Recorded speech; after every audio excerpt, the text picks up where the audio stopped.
En lep dober dan vsem. Danes imamo čast gostiti predsednico Evropske komisije, gospod Ursula von der Leyen. Predsednica se je odzvala hitro in prišla v Slovenijo zato, da izrazi ne samo podporo inštitucij, ampak tudi svojo osebno podporo in naklonjenost in sočutje slovenskemu narodu, ki gre skozi to težko preizkušnjo. Namen današnjega obiska je bil dvojen. Prvo, mogoče najpomembnejše, da smo se v Črni ne samo gledali prizorišče, ampak da smo se tudi srečali z ljudmi.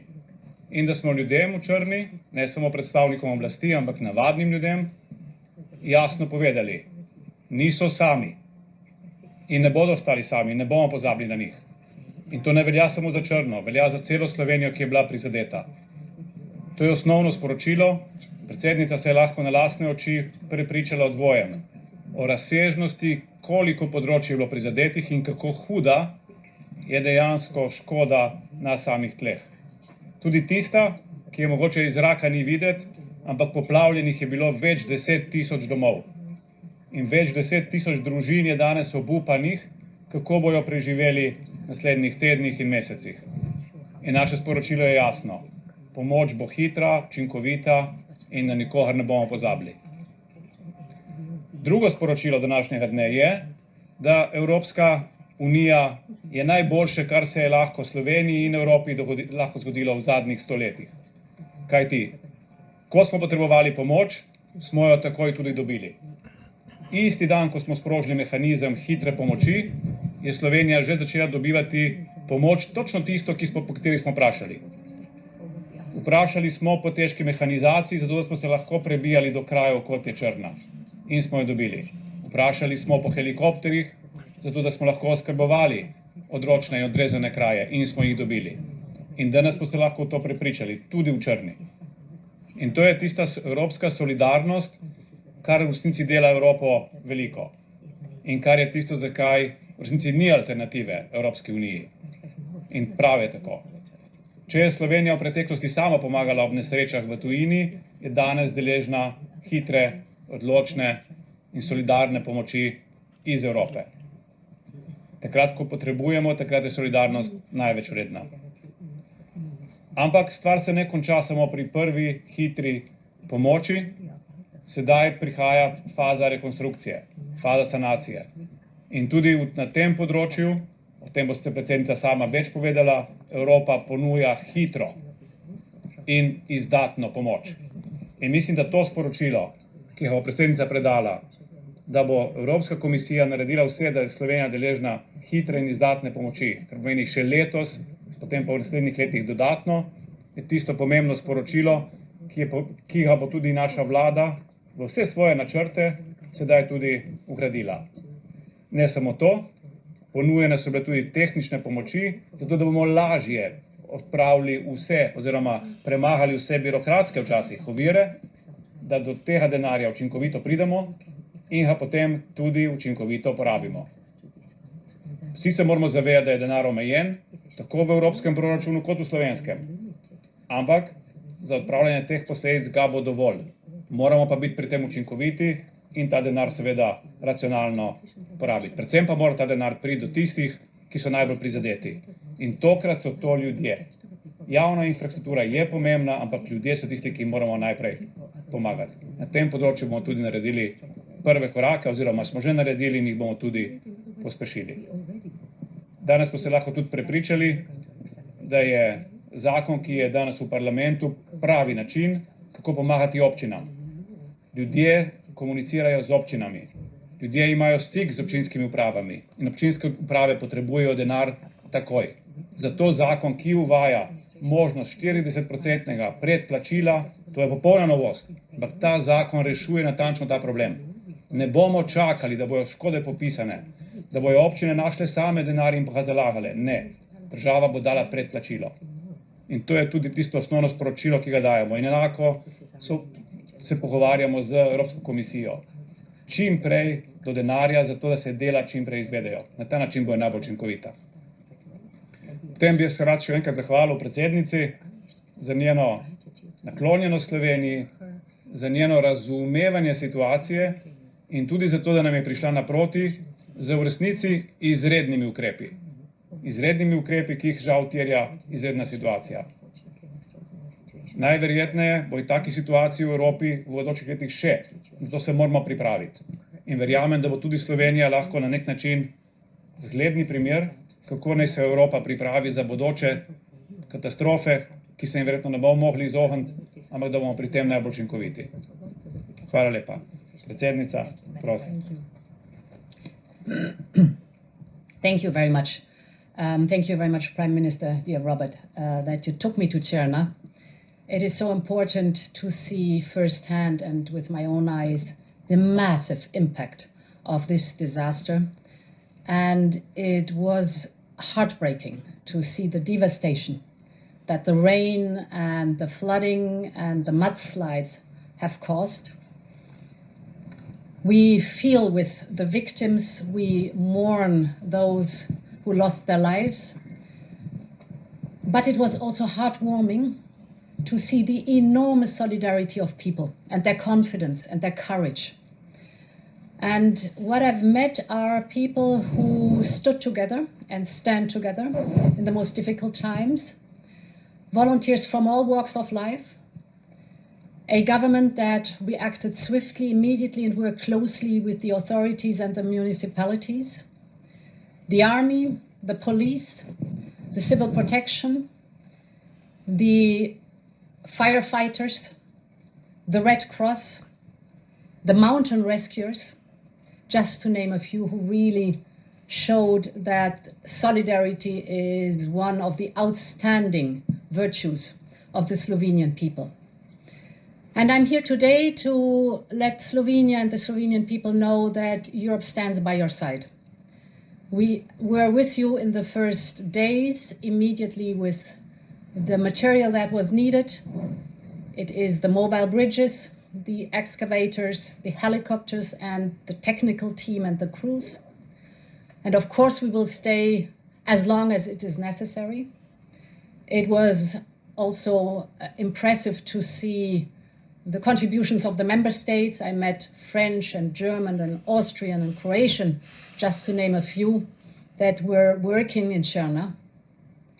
But of course, there is also European solidarity needed when it comes to financial support.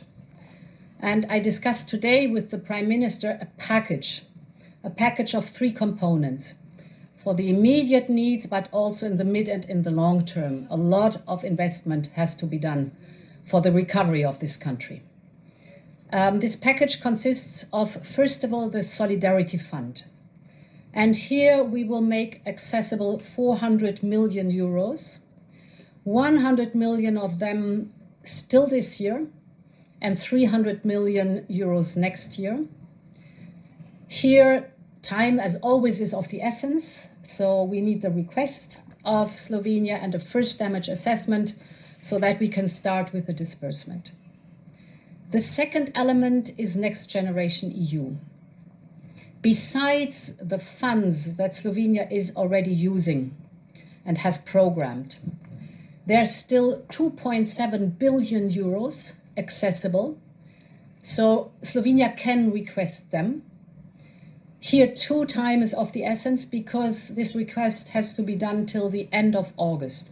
And therefore, the Prime Minister and me, we agreed to immediately, as of today, create a task force of Slovenia and the Commission to immediately work on the administrative requirements to make sure that these 2.7 billion euros are accessible for Slovenia for investment. And then there's the third element. This is existing money, already programmed money, that can be reprogrammed. These are 3.3 billion euros of cohesion funds. This lasts till 2027. So we have a good package of immediate support, of medium-term and long-term support for the reconstruction and recovery of Slovenia. All in all, I must say, Slovenia is an outstanding example for a country, a member of the European Union, our friend, that has always been responsive immediately when others were in need. We know that from the Italian flooding, or for example, your Croatian neighbor's earthquake. Now Slovenia needs help. And of course, we stand with our friend, we stand by Slovenia. Slovenia can count on Europe. Thank you very much for bringing me here today. It was very important for me to have an impression of the impact of the flooding and of the common work that is ahead of us. Thank you very much. Hvala lepa. Dve novinarski vprašanji. Prosim, če se predstavite in postavite vprašanje. Izvolite. Robert Petrovič, Slovenske tiskovne agencije. V bistvu jaz imam kar dve vprašanji in sicer prvo je za predsednika vlade. Ali bo Slovenija zaprosila za dodatna posojila iz sklada za okrevanje? Za predsednico Evropske komisije me pa zanima, koliko bo komisija fleksibilna, da bodo sredstva iz sklada za okrevanje in kohezijske politike, ki so sicer namenjena za protipoplavne ukrepe, preusmerjena tudi za namene obnove. Hvala. Should I start? Yeah. So a maximum of flexibility will be needed because a lot has been programmed, for example, in cohesion funds, and I'm convinced that some of the projects are not existing anymore. So there we have to show, and we will show, a maximum of flexibility. And of course, the 2.7 billion of Next Generation EU are not programmed. So this is fresh money, potentially accessible if there's a request from Slovenia. So you will find the whole range of new programming and flexibility to reprogram the necessary funding. Mislim, da tisto, kar je najbolj pomembno, je, da se zavedamo, da govorimo o paketu, ki ga bomo na en način dobili iz Evropske unije skozi nepovratna sredstva. To je teh 100 plus 300 milijonov, 400 milijonov.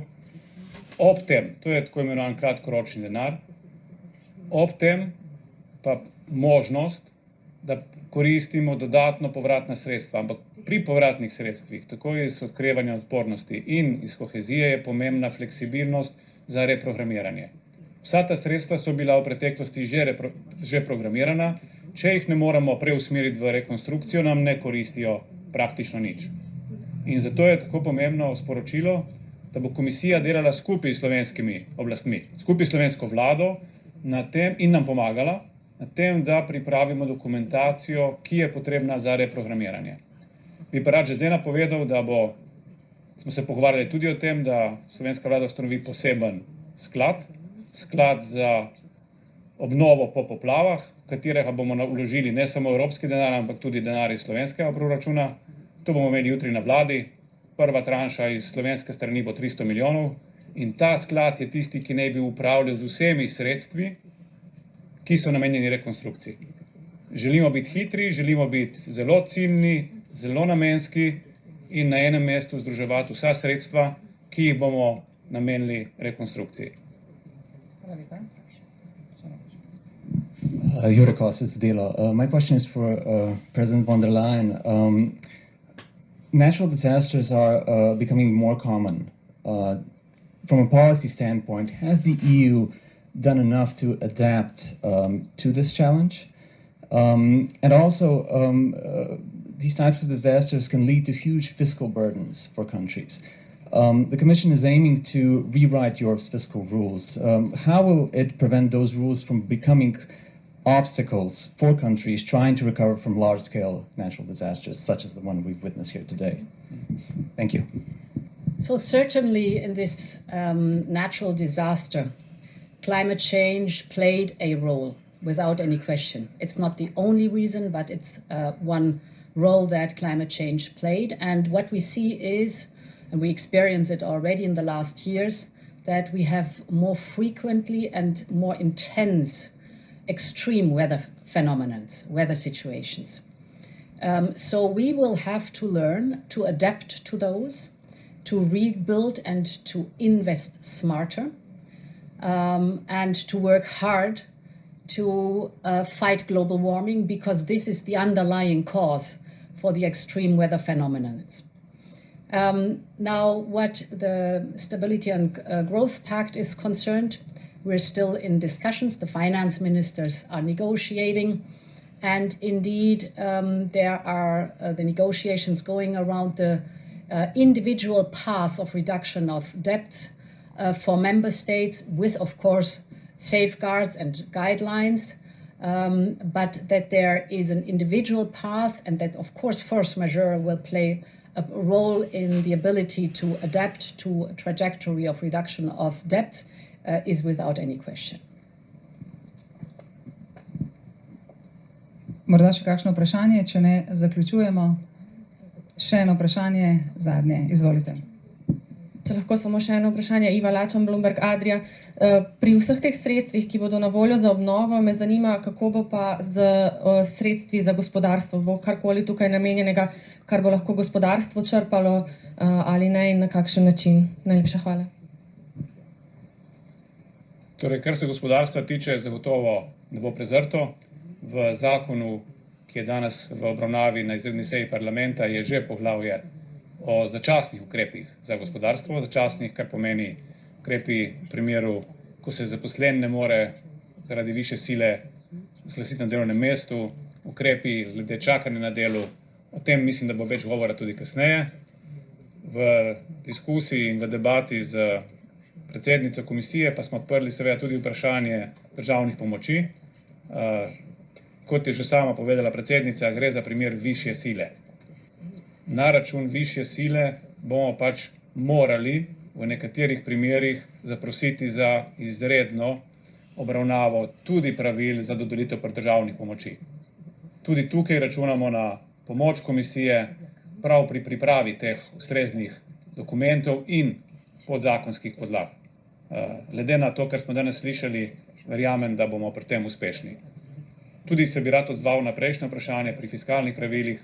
Višja sila je nek element, ki ga bomo morali verjetno vgraditi v vsa evropska razmišljanja in evropsko zakonodajo, vključno z fiskalnimi pravili. Seveda poti tukaj zaenkrat še jasne ni, je pa Slovenija tle na nek način zelo dober primer, na kateremu se lahko ravno pravila, kako uporabljati višjo silo pri fiskalnih pravilih, kako se lahko to uporabi.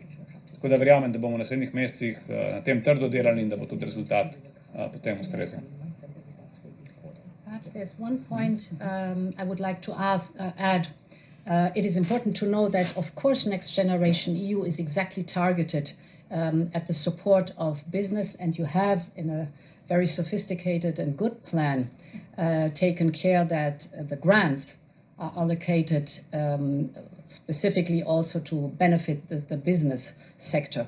And we should not forget that Next Generation EU as a whole, the 800 billion of Next Generation EU, 1/3 goes into the European Green Deal.